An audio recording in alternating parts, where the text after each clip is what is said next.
चलिए देखेंगे हम लोग आज झारखंड परिचय के बारे में। उसमें से सबसे जो महत्वपूर्ण टॉपिक होगा आज परमंडल, जिसको बोलते हैं हम लोग डिवीजन। क्या बोलते हैं? डिवीजन। आज टोटल हम लोग 5 परमंडल ऐसे हैं, उसके बारे में जानकारी लेंगे और कौन कौन से जिले हैं जो किस परमंडल के अंदर जाता है उसके बारे में आज हम लोग सीखेंगे। आज हम लोग का जो विशेष टॉपिक होगा उसका नाम है परमंडल। क्या नाम है? परमंडल। सब लोग जानते हैं कि झारखंड एक राज्य है। क्या है? एक राज्य है। उसके बाद अगर देखा जाए तो हम लोग राज्य के बाद अगर देखा जाता है तो हम लोग का आता है परमंडल। उसमें से झारखंड जो है, झारखंड अलग होते समय हम लोगों के पास जो था, झारखंड के पास कुल 4 परमंडल थे। कितना? 4। लेकिन फिर तुम्हारा क्या हुआ, एक परमंडल एक नया बना, जिसको हम लोग बोलते हैं कोल्हान परमंडल। कौन सा परमंडल? कोल्हान परमंडल। इस तरह करके हम लोग टोटल जो परमंडलों की संख्या हो गया, कितना हो गया? 5 हो गया। ठीक है, चलिए हम लोग यहाँ पर आते हैं। यहाँ पर सबसे पहले हम लिखेंगे परमंडल। ठीक है, इसमें से जानना है कि जो परमंडलों की संख्या वो कितना है? 5 है। कितना है? 5। लेकिन झारखंड निर्माण के समय कितना था? 4। कितना था? 4। हम लोग पढ़ेंगे कि ये 5 परमंडल है कौन कौन। सबसे पहले आता है उत्तरी छोटा नागपुर। उत्तरी छोटा नागपुर परमंडल।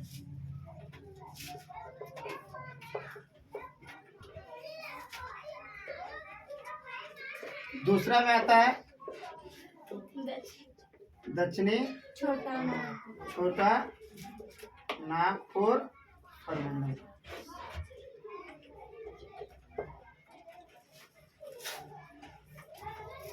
तीसरा जो आता है वो आता है संथाल परमंडल। कौन? संथाल परमंडल।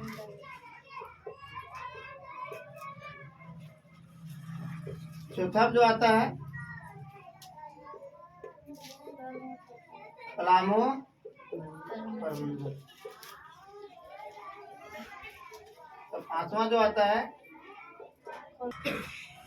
चलिए पलामू परमंडल हो गया। उसके बाद जो 5वां है वो कौन सा है? कोल्हान परमंडल। चलिए हम लोग झारखंड के 5 ऐसे परमंडल जो यहाँ पर लिखा हुआ है। सबसे पहला जो है उत्तरी छोटा नागपुर परमंडल। कौन सा है? उत्तरी छोटा नागपुर परमंडल। उसके बाद दूसरा है दक्षिणी छोटा नागपुर परमंडल।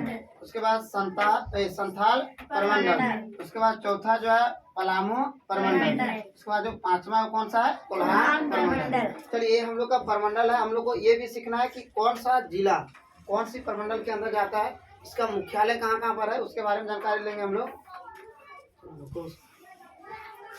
चलिए यहाँ पर चलिए हम लोग पढ़ चुके हैं कि ये जो 5 परमंडल है उसमें से हम लोग 5 यहाँ पर दिया हुआ है। अब इसके मुख्यालय के बारे में पढ़ते हैं। यहाँ पर दिया हुआ है सबसे पहले जो पहला नंबर में दिया हुआ है, पहला, दूसरा, तीसरा, चौथा, 5वां। यहाँ पर दिया हुआ है उत्तरी छोटा नागपुर परमंडल। इसका जो मुख्यालय है, तो यहाँ पर लिखते हैं मुख्यालय।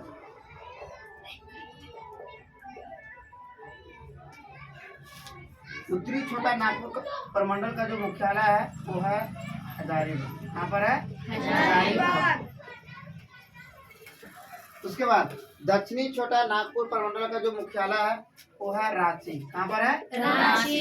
कहाँ पर है? रांची। चलिए उसके बाद संथाल परमंडल का जो मुख्यालय है वो है दुमका। कहाँ पर है? दुमका। उसके बाद पलामू परमंडल का जो मुख्यालय है वो है मेदिनीनगर। कहाँ पर है? मेदिनीनगर। उसके बाद कोल्हान जो परमंडल है उसका जो मुख्यालय है वो है चाईबासा। कहाँ पर है? चाईबासा। चलिए हम लोग परमंडल के साथ साथ हम लोग उसका मुख्यालय भी देखें। उत्तरी छोटा नागपुर जो परमंडल है उसका जो मुख्यालय है वो कहाँ पर है? हजारीबाग। दक्षिणी छोटा नागपुर परमंडल है उसका मुख्यालय कहाँ पर है? रांची। और संथाल परमंडल है उसका मुख्यालय कहाँ है? दुमका। उसके बाद पलामू परमंडल उसका मेदिनीनगर और कोल्हान परमंडल का मुख्यालय चाईबासा। ये जो हम लोग का 5 परमंडल है और उसका मुख्यालय है। ठीक है, अब हम लोग क्या करेंगे, हम लोग को पूरे 24 जिलों के बारे में जानकारी लेना है कि उत्तरी छोटा नागपुर परमंडल में कौन कौन से जिला आते हैं। ठीक है, उसको हम लोग आज करने का भी प्रयत्न करेंगे।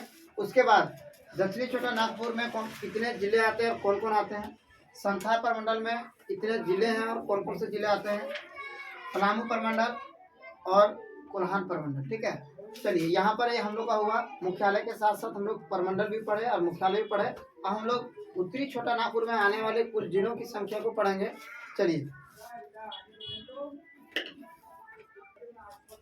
चलिए हम लोग प्रमंडल के साथ साथ मुख्यालय का भी जानकारी हो चुका है। अब हम लोग क्या कहते हैं कि देखते हैं कि ये जो पहला नंबर में दिया हुआ है उत्तरी छोटा नागपुर प्रमंडल, इसमें से कुल कितने जिले हैं। तो हम लोग को ये जानना है कि उत्तरी छोटा नागपुर प्रमंडल में कुल 7 जिले हैं। कितने जिले हैं? 7। कितना जिले? 7 जिले। ठीक है, इसमें से देखेंगे 7 जिले हैं कौन कौन। यहाँ पर जानते हैं उत्तरी छोटा नागपुर प्रमंडल का मुख्यालय हम लोग अभी जान चुके हैं हजारीबाग। कहाँ पर है? हजारीबाग। सबसे पहला जो जिला है उसमें से हम लोग आएंगे हजारीबाग। कौन सा है? हजारीबाग। उसके बाद दूसरा नंबर में आता है गिरिडीह। कौन आता है? गिरिडीह। उसके बाद तीसरा जो आएगा कोडरमा। कौन आएगा? कोडरमा। उसके बाद जो चौथा आएगा वो आएगा चतरा। कौन आएगा? चतरा। उसके बाद 5वां में देखा जाए तो रामगढ़। उसके बाद 6ठा बोकारो और 7वां जो आ जाएगा धनबाद। एक जो थोड़ा सा देखना कि ये जो बोकारो है इसका जो मुख्यालय है वो चास है। कहाँ पर है? चास। बोकारो का जो मुख्यालय है वो कहाँ पर है? चास। चलिए यहाँ पर हम लोग ये जाने कि उत्तरी छोटा नागपुर प्रमंडल है उसमें से कुल कितने जिले? 7। कितना जिले? 7। उसमें से यहाँ पर हम लोग का लिखा हुआ है पहला स्थान पर जो है हजारीबाग। क्या है? हजारीबाग। जो इस उत्तरी छोटा नागपुर का मुख्यालय भी है ना। हम लोग समझ में आया इसको। चलो दूसरा देखा जाए गिरिडीह। कौन है? गिरिडीह। उसके बाद कोडरमा। उसके बाद चतरा। उसके बाद रामगढ़। उसके बाद बोकारो। उसके बाद धनबाद। लेकिन बोकारो का जो मुख्यालय वो कहाँ पर है? चास। कहाँ पर है? चास। चलिए हम लोग का कंप्लीट हुआ उत्तरी छोटा नागपुर के कुल 7 जिले। हम लोग आगे चलेंगे दक्षिणी छोटा नागपुर के बारे में। चलिए हम लोग उत्तरी छोटा नागपुर प्रमंडल में जो कुल 7 जिले थे उसके बारे में पढ़ चुके हैं। अब हम लोग आते हैं दक्षिणी छोटा नागपुर। कौन सा? दक्षिणी छोटा नागपुर प्रमंडल। ठीक है, इसमें से हम लोग को 5 जिले आते हैं। कितना जिले? 5 जिले। अब ये हम लोग 5 जिले के बारे में जानेंगे। सबसे पहले हम लोग को ये लिखना है कि दक्षिणी छोटा नागपुर प्रमंडल है, इसका मुख्यालय रांची है। कहाँ पर है? रांची। और जो जिला होता है वही उसका मुख्यालय होता है। ठीक है, सबसे पहले नंबर में जो है यहाँ पर हम लोग जानेंगे कि रांची। उसके बाद दूसरा नंबर में आता है खूंटी। कौन आता है? खूंटी। तीसरा नंबर में जो आता है रांची हो गया, खूंटी हो गया। उसके बाद लोहरदगा।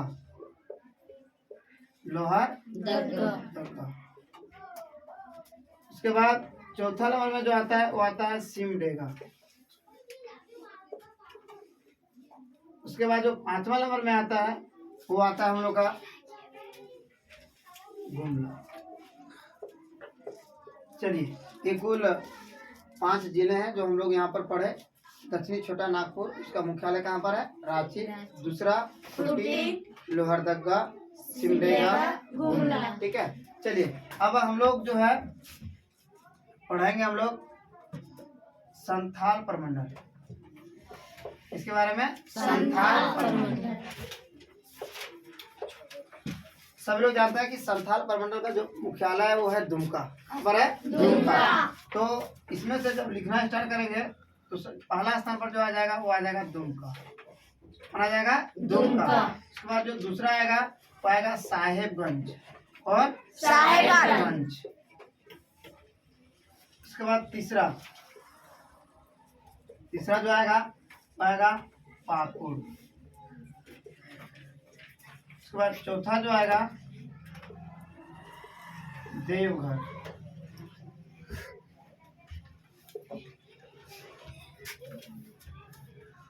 उसके बाद 5वां जो आएगा जामताड़ा।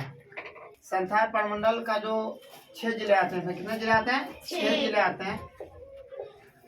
उसमें से पहला दुमका। कौन है? दुमका। उसके बाद साहिबगंज। कौन है? साहिबगंज। उसके बाद तीसरा में पाकुड़। कौन है? पाकुड़। चौथा में देवघर। पांचवा में जामताड़ा। उसके बाद छठा जो हो जाएगा गोड्डा। कौन हो जाएगा? गोड्डा। चलिए, ये संथा प्रमंडल के 6 जिले थे। तो यहाँ पर इस बोर्ड में लिखा हुआ है 6 इसके हो गए, 5 इसके, 6 5 11 और 7 जो है उत्तरी छोटानागपुर। तो 11 और 7 18। अब हम लोग का 2 प्रमंडल बचे, इसमें से 3 जिले आते हैं। चलिए हम लोग उस जिले के बारे में पढ़ेंगे। सबसे पहले ये यहाँ पर लिखा हुआ है,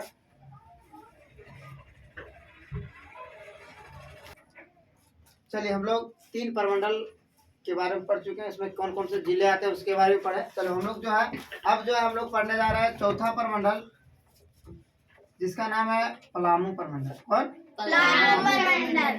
पलामू प्रमंडल।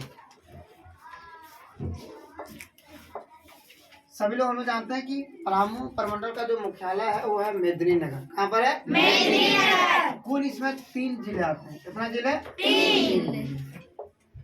इसमें जो पहला जिला है वो है पलामू। कौन है? पलामू। उसके बाद दूसरा जिला जो है वो है लातेहार। उसके बाद तीसरा जो जिला है वो है गढ़वा। कौन है? गढ़वा।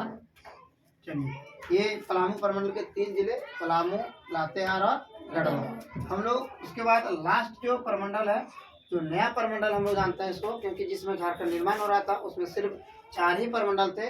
उसके बाद जो नया प्रमंडल बना है उसका नाम है कोल्हान प्रमंडल। कौन सा प्रमंडल? कोल्हान प्रमंडल। उसमें भी कुल कितने जिले हैं? 3 जिले हैं। कितने? 3। तो पढ़ेंगे कोल्हान प्रमंडल। चलिए इसमें पढ़ेंगे, इसमें भी कुल कितने जिले हैं? 3 जिले। इसमें से पहला जो आएगा वो पश्चिमी सिंहभूम।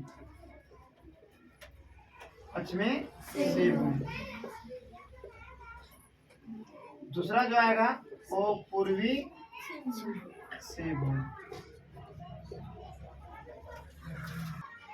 चलिए, पश्चिमी सिंहभूम, पूर्वी सिंहभूम। उसके बाद जो हम लोग का तीसरा है वो सरायकेला खरसावां।